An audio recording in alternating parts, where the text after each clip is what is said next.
Ladies and gentlemen, hello and welcome. Coming to you not quite live from One Take Studios, where today's topic is solving inequalities. And specifically, we are talking about solving linear inequalities, which means it's a lot like the equations that we've been solving, but they're not equations. Alright, so that being said, there's a ton of similarity here between solving inequalities and solving equations. Alright, so very much like it, our objective is still going to be the same. Alright, so if we are going to be solving inequalities, it's a lot like solving equations. We do want to get the variable by itself, so that hasn't changed. What else hasn't changed?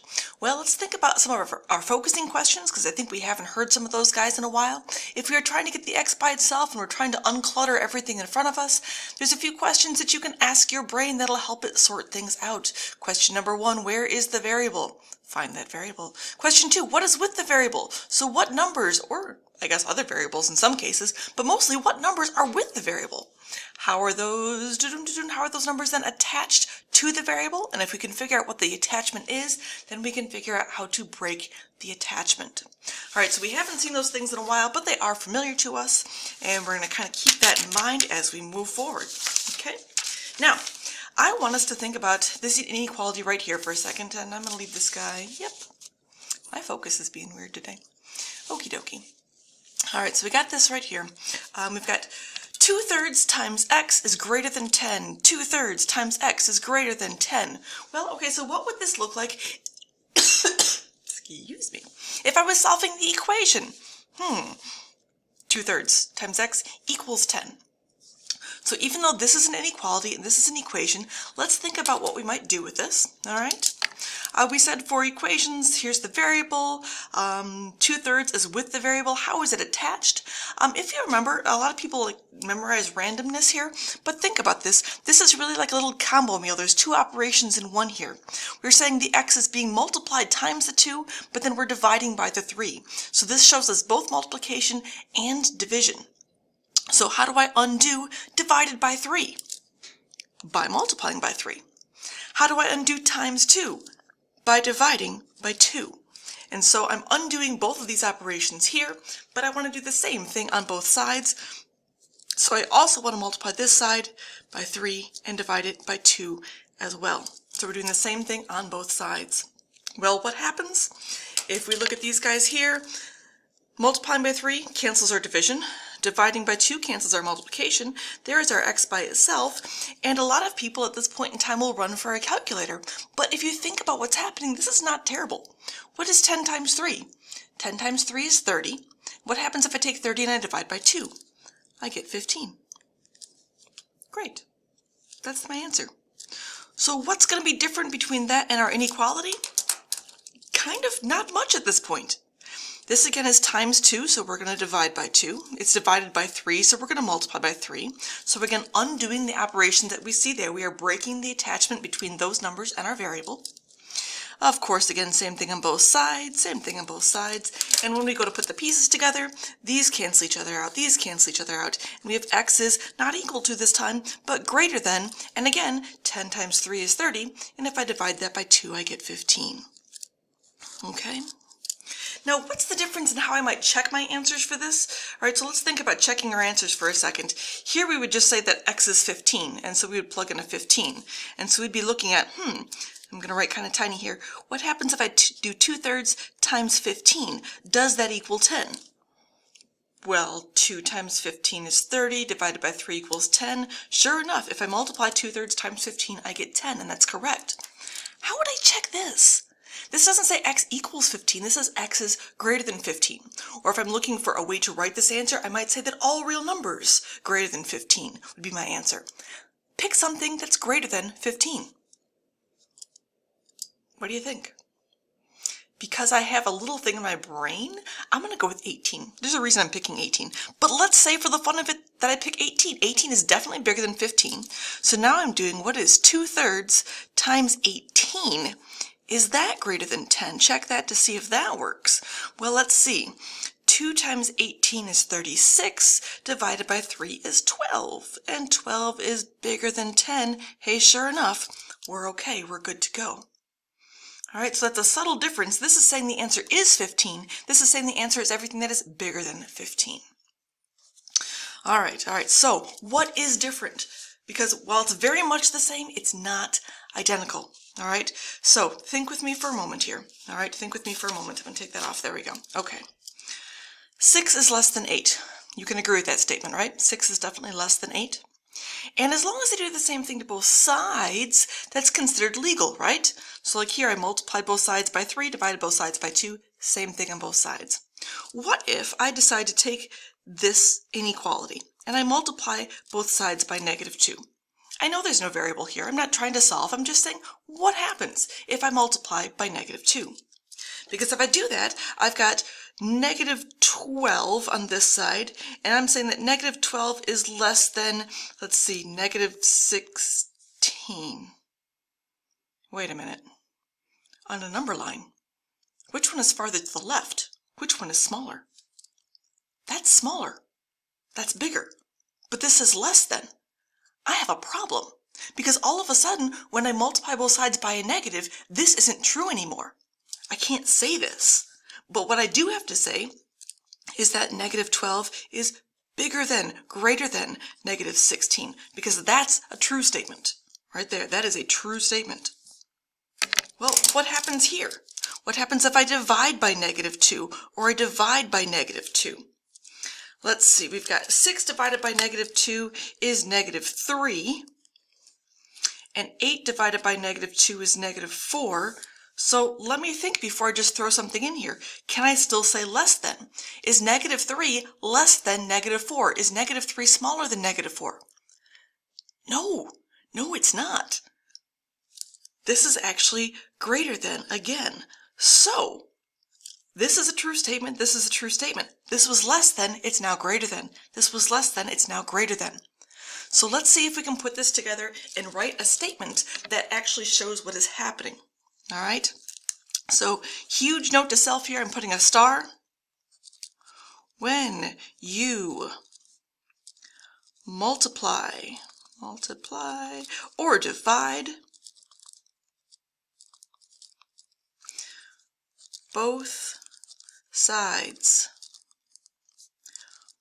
by, that's an important word right there, by a negative number, it's not a hashtag, it's number. When you multiply or divide both sides by a negative number, comma, flip the inequality sign.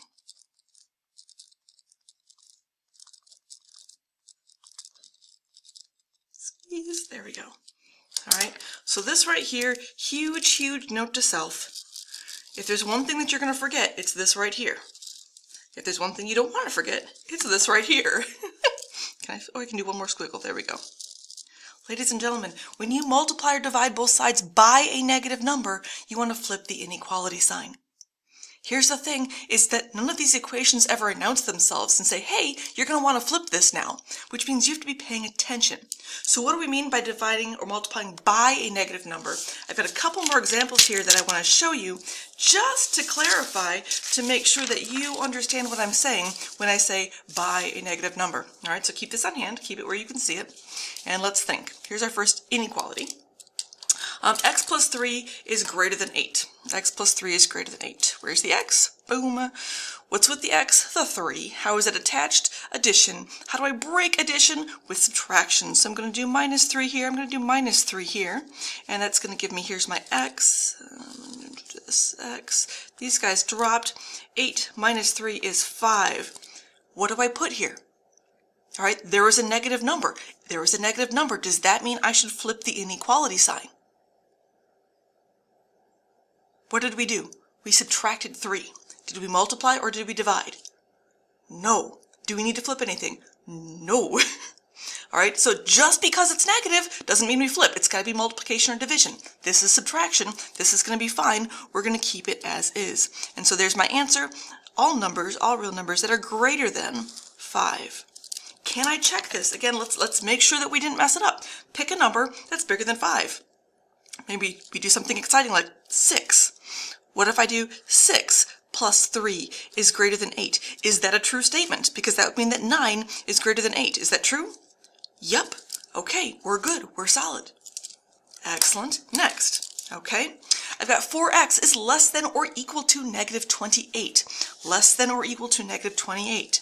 Here's the variable. The 4 is with the variable. It's attached through multiplication, which means if I'm going to break that attachment, I need to divide by 4 on this side and divide by 4 on this side. Those guys drop. There's my x. Negative 28 divided by 4 is negative 7. What do I put here? Is it going to be less than or equal to? Maybe it should be greater than or equal to. Should I flip it over? Because it says if I multiply or divide, and I clearly divided, and look, there's a negative there. Except, hold up. What word did we underline? By a negative. What did we divide by? We divided by 4. We divided by 4. The 4 was positive.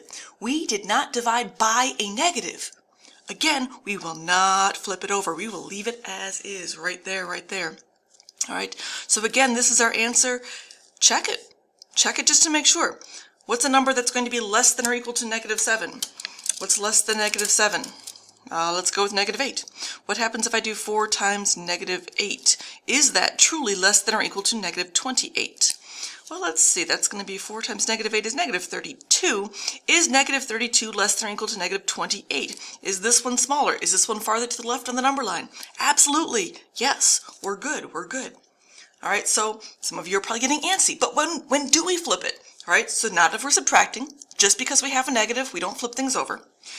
Just because we have a negative, even if we're dividing, what are we dividing by? We divided by a positive 4. Again, we don't flip it. All right, so what about this one? This is a negative 6x is less than 24. Okay, here's my x. It's attached to the negative 6 by multiplication. I want to break this attachment, which means I will divide by negative 6. I will divide by negative 6. Notice what I just said. I will divide by negative 6, dividing by a negative number. Now we need to be paying attention. This still cancels. This is still my x, and this is going to be negative 24, negative 4 right there. But what am I going to put here? Do I want to put less than? Because I divided by a negative number, I want to flip this around and I want to call it greater than. All right, x's are greater than negative 4.